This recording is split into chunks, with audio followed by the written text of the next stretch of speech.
Welcome friends. ইতিমধ্যে SSC তাদের 2025 calendar জারি করে ফেলেছে। 2025-এর এসএসসি সিজিএল মেন্স এবং এসএসসি জিডির প্রিলিমিনারি পরীক্ষার রেজাল্ট ডেট অলরেডি আমাদের সামনে তুলে ধরেছে। প্রিলিমিনারি পরীক্ষাটি কবে হবে এসএসসি জিডির? এখানে বলছে এসএসসি জিডি প্রিলিমিনারি পরীক্ষাটি হবে 4th ফেব্রুয়ারি থেকে 25th ফেব্রুয়ারি পর্যন্ত, আর এসএসসি সিজিএল মেন্স তার আগে হবে। তাহলে কবে হবে? তোমরা পিছনে দেখতে পাচ্ছ আর আমি আমার ট্যাবে দেখে নিচ্ছি। কত?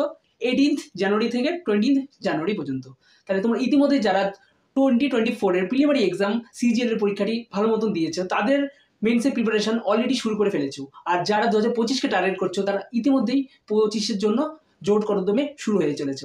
আমাদের সাথে 2025-এর সিজিএল প্রিলিমিনারি পরীক্ষা ক্র্যাক করতে হলে আমাদের সাথে আজকেই সাবস্ক্রাইব করুন আমাদের এই চ্যানেলটিকে, আর আমাদের পাশে থাকুন। আমরা বিভিন্ন সময়ে এই চ্যানেলের মাধ্যমে কিছু কোশ্চেন আর কিছু বেস্ট কনসেপ্ট শর্টস এবং বড় ভিডিওর মাধ্যমে তোমাদের সাথে তুলে ধরার চেষ্টা করব। তাহলে তোমরা নোটিফিকেশনটা দেখলে, ইম্পর্টেন্ট একটা নোটিফিকেশন তোমাদের স্ক্রিনের পিছনে দেখতে পাচ্ছ তোমরা। আর এর বিভিন্ন সাথে আমাদের চলবে কি রেলের পিওয়াইকিউ সিরিজটি। রেলের পিওয়াইকিউ সিরিজটি আমরা চালাচ্ছি আমাদের এই চ্যানেলের মাধ্যমে। আর আমাদের চ্যানেলে আজকেই সাবস্ক্রাইব করুন রেলের পিওয়াইকিউ সিরিজগুলিকে পাওয়ার।